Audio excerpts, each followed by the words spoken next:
en matière d'élevage ñun ñëpp xam nañ ne aujourd'hui élevage Sénégal dafay souffrir ay maux mooy bokk na ci insécurité parce que un peu partout insécurité day nekk lu nga xam ne képp ku entreprendre gars yi ñëw jël jaar foofu jël ko mu nekk lu nga xam ne duñu di des plaidoyer boobu moo xam assemblée nationale la moo xam auprès des plus hautes autorités di leen wax ñu gën a def seen loxo en termes de sécurité jàppale éleveurs yi jàppale même ñi nga xam ne ay acteurs économiques lañ ci wàllu wu nekk parce que boo xoolee du élevage kese mais domaine yu népp boo demee ci monde rural bi tey kenn mënatul yar ndax càccum jur gi mais boo ñëwee également dans les zones urbaines ñu gis ni ay association yu mel ni REIT di def ci élevage intensif dañuy am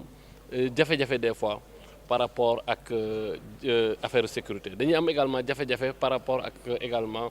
lii di dund bi mu nekk lu cher buñ ko waxee buñ ko waxul xam nañ ne dafa cher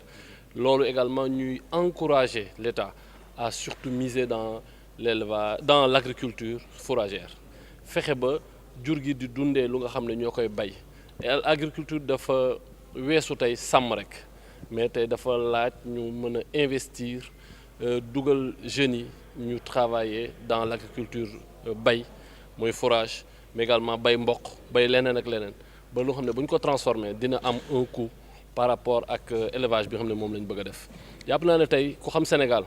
xam li fi am ci ay événements moo xam tabaski la moo xam korité la moo xam événement religieux yi la moo xam également ay événements yu nga xam ne familial la yu nga xam ne day am solo lool ñuy utiliser toujours muy moo xam xar la ay bëy la wala nag la ñu gis ne la dépendance bi nga xam ne am na ci wàllu woowu dépendance boobu nag war nañ ko mën a corriger nu ñu koy corriger mooy ñu investir dans l'agriculture sànq damay wax ne l'agriculture ak élevage ñoom ñooy les deux mamelles de notre économie on peut avoir un développement ci wàllu wu nekk mais wàllu woowu bu ñu ko amee rek day am impact direct ci population yi loolu nag ku leen jàppale mooy yaa ngi jàppale développement réew mi ku leen jàppale mooy yaa ngi jàppale jeunesse bi donc di ñaaxaat en autorités yi mu nekk un plaidoyer boo xam ne avec le ministre Birame Souleye Diop qui se trouve être également un éleveur dinañ ko jël porter ko yóbbu ko ci des plus hautes autorités beneen bi nga xam ne dafa am solo ñu wax ko mooy aujourd'hui la labellisation de la race Ladoum race Ladoum ñi ciy liggéey dañu ci def travail bu scientifique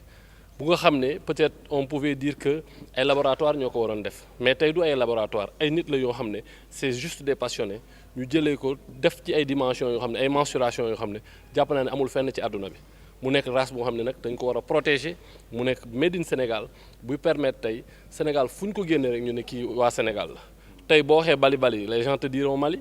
mais soo nee Ladoum dañ ko war a mu nekk loo xam ne ñoo ko moom mais ñu jàpp ne tant que protégé wuñu ko tant que utaluñu ko ay cette labellisation là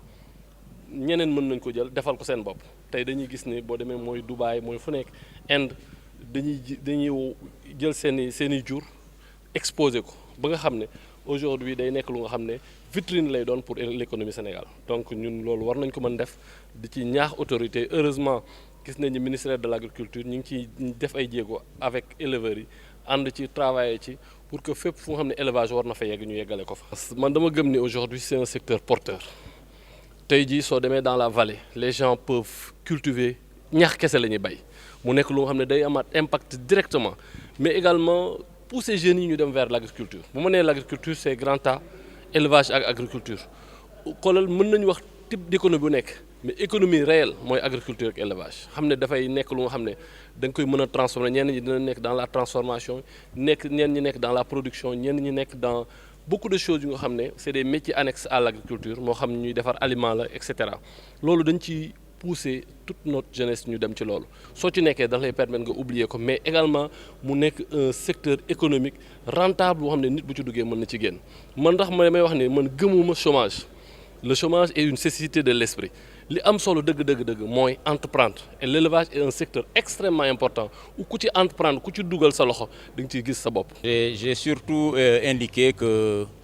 la modernisation, l'intensification va passer par ce qu'on appelle les coopératives agricoles communautaires. Ces coopératives agricoles communautaires sont le lieu effectivement de fédérer les gens et peut-être de résoudre les problèmes que les individus ne peuvent pas régler individuellement. C'est-à-dire que les éleveurs ont besoin d'être ensemble peut-être pour accéder plus facilement à un certain nombre de produits, qu'il s'agisse des aliments, qu'il s'agisse des équipements. Et l'État est prêt en ce moment-là à mettre en place des infrastructures communautaires qui peuvent être utilisées en commun par l'ensemble des producteurs.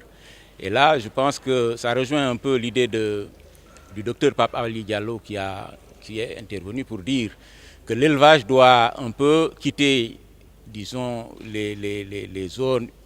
urbaines pour aller vers le rural. Et en ce moment-là, je pense qu'il sera très facile pour l'État d'aider à mettre en place des conditions pour avoir de l'eau à suffisance, pour faire des cultures fourragères et pour faire tout un ensemble d'autres activités. Et ça permettra, à mon avis aussi, de faciliter en quelque sorte un peu les questions de sécurisation. Puisque chacun est dans son fief chez lui, il est plus difficile de surveiller soi-même que, évidemment, si tout était regroupé pour que la surveillance soit beaucoup plus facile. Je pense que le REIT doit réfléchir à cela pour voir dans quelle mesure, avec les coopératives agricoles communautaires qui sont en train d'être mises en place par le ministère et avec des orientations élevage, pour voir dans quelle mesure, en tout cas, l'élevage ovin pourrait en bénéficier pour pouvoir être délocalisé dans les zones rurales, en tout cas des zones où on peut assurer davantage la sécurité. Il s'agit un peu de la reconnaissance de la race Ladoum, parce que vous savez que ce que nous sommes en train de célébrer aujourd'hui, c'est la race Ladoum, qui est issue du travail, disons, des gens qui l'ont fait eux-mêmes. L'État n'est pas intervenu pour en arriver là. C'est une sélection qui s'est réalisée avec des gens qui y croient et qui ont fait ça pendant des dizaines d'années. Donc ils ont réussi à produire quelque chose. Maintenant, il faudrait que cette quelque chose-là soit protégée. Et la manière de la protéger, c'est d'abord de pouvoir reconnaître cette race-là comme étant une race dont le potentiel génétique est plus élevé que le potentiel génétique des autres races qui existent, et mettre en place un mécanisme qui devrait permettre justement de protéger ce patrimoine qui devient un patrimoine national. La question du vol de bétail est récurrente, je pense que... ce que les acteurs ont demandé, parce que je suis quand même un témoin de l'histoire dans cette affaire-là, ce que les acteurs avaient demandé, c'était la criminalisation. Ça a été fait. Ça a été fait et maintenant on trouve que le problème n'est toujours pas réglé. Tout récemment, le ministre a réuni tous les acteurs parce que dans ce genre de choses, il ne faut pas aller en solo. C'est une affaire qui concerne tout le monde et il y a différents acteurs qui doivent intervenir. Donc c'est la raison pour laquelle le ministre a convoqué une réunion, enfin ce n'est pas une réunion, c'est presque un atelier qui s'est tenu pendant 2 à 3 jours avec tous les acteurs pour voir comment on peut, parce que c'est une instruction aussi qui avait été donnée par M. le Président de la République lors de la journée de l'élevage qui s'est tenue à Kaolack l'année dernière, pour dire que je veux que cette question-là soit résolue, en tout cas qu'on y réfléchisse.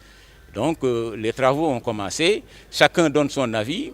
on est en train de voir comment essayer de lutter contre ce vol du bétail en améliorant l'identification et en mettant en exergue, en mettant davantage, disons, en jeu tous les autres aspects. Parce que c'est une question de sécurité d'abord. C'est une question de sécurité, ce n'est plus une question d'élevage seulement.